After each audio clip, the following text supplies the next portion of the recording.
ដូចមិនដេចដែលហៅថាទីហ៊ានព្រៃតើទីហ៊ានព្រៃខ្លាំងកម្រិតណាចំពោះការប្រយុទ្ធពួកគាត់ផ្ដោតសំខាន់លើអ្វី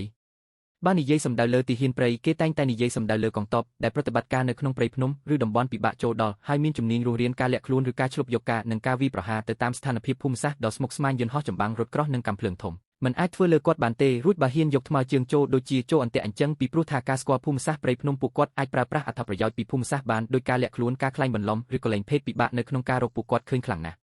ប្រវត្តិសាស្ត្ររបស់ទីហ៊ានព្រៃគេមិននិយាយថាស្អែកស្លាប់ទេប៉ុន្តែនិយាយថារងចាំសម្លាប់ឬរងចាំកំទេចព្រោះគ្រប់ពេលប៉ះទង្គិចប្រព័ន្ធព័ត៌មានរបស់សត្រូវគឺស្ថិតនៅក្នុងដៃរបស់គាត់ទាំងអស់បងប្អូនទាំងអស់គ្នាប្រហែលជាឆ្ងល់ថាតើទីហ៊ានព្រៃបានអ្វីហូបពួកគាត់ការរស់រានក្នុងព្រៃដោយខ្លួនឯងដោយការស្វែងរកទឹកអាហារនិងសាងសង់ទីជម្រកបណ្ដោះអាសន្នរួចពេលប្រកាសអាសន្នពួកគាត់គឺមានសមត្ថភាពគ្រប់គ្រាន់លើការចល័តយ៉ាងស្ងៀមស្ងាត់បានគ្រប់ទីកន្លែងដោយប្រើជាក្រុមតូចការវាយប្រហាររហ័សនិងដកថយរហ័សនៅពេលបេសកកម្មទាមទារភ្លាមនៅក្នុងសង្គ្រាមកងទ័ពព្រៃម៉ាក់គីវីទប់ទល់កងទ័ពអាមេរិកបានធ្វើឲ្យកងទ័ពអាមេរិកចងចាំមិនបំភ្លេចឡើយអំពីយុទ្ធវិធីទ័ពព្រៃត្រឹម3នាក់អាចទប់ទល់កងទ័ពរាប់សិបនាក់ដែលវាចូលដោយចូលមកឲ្យសម្លាប់រួចការសម្លាប់មិនមែនប្រើប្រាស់តែគ្រាប់កាំភ្លើងនិងអន្ទាក់មីងទេពួកគេអាចប្រើប្រាស់ធនធានធម្មជាតិគ្រប់យ៉ាងយកធ្វើជាអន្ទាក់ដើម្បីសម្លាប់ដូចជារណ្ដើមរណាអន្គប់ឈើនិងអន្គប់ថ្មជាដើមលើដាក់ដើម្បីចាំដូចដាក់អន្ទាក់សត្វដើមចូលមកអន្ទាក់ទើប3នាក់ឬច្រើនបំផុតប្រុសដាក់ដើម្បីចាំដូចដាក់អន្ទាក់សត្វដើមចូលមកអន្ទាក់ទើប3នាក់ឬច្រើនបំផុត5នាក់អាចទប់ទល់កងទ័ពស្រូវរាប់សិបនាក់បានពេលខ្លះមិនបាច់អស់គ្រាប់កាំភ្លើងនិងគ្រាប់មីនក៏អាចឈ្នះស្រូវបានដែរទើបខ្មែរយើងសម័យនោះគេហៅកងទ័ពសាធារណរដ្ឋជាកងទ័ពស្អែកស្លាប់និងកងទ័ពព្រៃគេហៅកងទ័ពពួកម៉ាក់គីបាននិយាយពីការប្រយុទ្ធគ្នាវិញមិនឈ្នះកងទ័ពព្រៃនោះទេគេសួរខ្ញុំថាតើកងទ័ពព្រៃខ្មែរបច្ចុប្បន្ននិងជំនាន់មុនមួយណាខ្លាំងជាង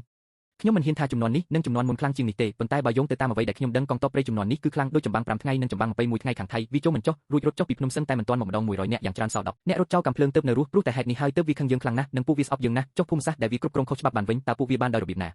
ខ្ញុំបានធ្វើការឆ្លើយពន្យល់ជាច្រើនលើកនិងច្រើនសារហើយគឺពួកបានវារចូលក្រោយបាត់ឈប់បាញ់ពេលកំពុងបាញ់គ្នាពួកវាមិនបានគ្រប់គ្រងលើទីតាំងទាំងអស់នឹងទេឧទាហរណ៍ចន្លោះដី500ម៉ែត្រឬ1គីឡូកន្លែងបដូរជីវិតដើម្បីប្រយុទ្ធគឺនៅចន្លោះដីនឹងដែលពួកវាដើរចូលមកក្រោយបាត់ឈប់បាញ់ចុះវាដើរចូលមកហេតុអ្វីក៏មិនបាញ់បើយើងបាញ់គឺបំពេញបាត់ឈប់បាញ់ចុះហេតុអ្វីក៏ខាងយើងមិនដើរចូលទៅដែរបើយើងហ៊ានដើរចូលដែរគឺមានតែយើងខុសទៀតគ្រប់ក្នុងកិច្ចព្រមព្រៀងកម្លាំងណានៅទីណាគឺនៅទីនឹងចុះអញ្ចឹងពួកវាដើរចូលមកពួកវាខុសទេ